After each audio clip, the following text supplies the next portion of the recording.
वर्षभरापूर्वी भोंदू खरात श्रीरामपूरच्या घरात पुरणपोळीचा पाहुणचार, परिसरात चर्चेला उधाण। नाशिक जिल्ह्यातील महिलांचे लैंगिक शोषण करणाऱ्या भोंदू अशोक खरात याने वर्षभरापूर्वी श्रीरामपूर तालुक्यात एका ठिकाणी भेट दिल्याचे विश्वसनीयरित्या समजते। नव्हे तर एका माजी संचालकाने या भोंदू अशोक खरातला पाहुणचार केल्याचेही परिसरात चर्चेला जात आहे।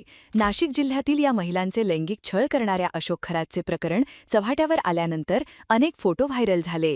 त्यापैकी एका फोटोमध्ये या भोंदू अशोक खरातच्या पाठीमागे श्रीरामपूर तालुक्यातील एक कार्यकर्ता दिसत आहे। सदर कार्यकर्ता एका कारखान्याचा माजी संचालक आहे। या फोटोत हा कार्यकर्ता चमकल्यानंतर अनेकांनी फोटोवरून या बाबा नावाच्या कार्यकर्त्याला ओळखले। त्यानंतर या संबंधाबाबत वाच्यता सुरू झाली। या फोटोमध्ये भोंदू अशोक खरात याचे पाद्यपूजन सुरू असताना पाठीमागे श्रीरामपूर तालुक्यातील निपाणी परिसरातील हा बाबा मागे बसलेला दिसतो।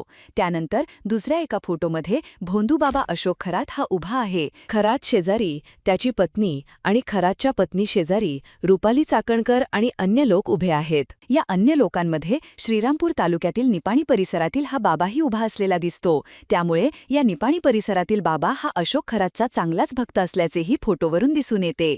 हा फोटो समाज माध्यमांवर व्हायरल झाल्यानंतर त्याची जोरदार चर्चा सुरू झाली। या चर्चेतूनच अशी माहिती पुढे आली की वर्षभरापूर्वी हा भोंदू अशोक खरात निपाणी परिसरात या बाबाने ठेवलेल्या कार्यक्रमाला उपस्थित राहिला होता। नव्हे तर त्या ठिकाणी पुरणपोळीचा बेत करण्यात आला होता। ज्या ठिकाणी भोंदू अशोक खरात याने हजेरी लावली तेथे तालुक्यातील आणखी कोण लोक उपस्थित होते, कोणी राजकीय पुढारी उपस्थित होते का? या भेटीनंतर या बाबाचे कोणी तालुक्यात भक्त तर निर्माण झाले नाही ना, असे एक ना अनेक प्रश्न आता या निमित्ताने उपस्थित केले जात आहेत। श्रीरामपूर तालुक्याच्या वर्षभरापूर्वीच्या भोंदू अशोक खरातच्या भेटीसंदर्भात पोलीस सूत्रांना माहिती विचारली असता त्यांनी ही सदर बाब आमच्याही ऐकिवात आल्याचे सांगत एक प्रकारे या भेटीला दुजोरा दिल्याचे मानले जाते। ताज्या बातम्यांसाठी जय बाबा न्यूजला लाईक करा, सबस्क्राईब करा, फॉलो करा, शेअर करा। जय बाबा।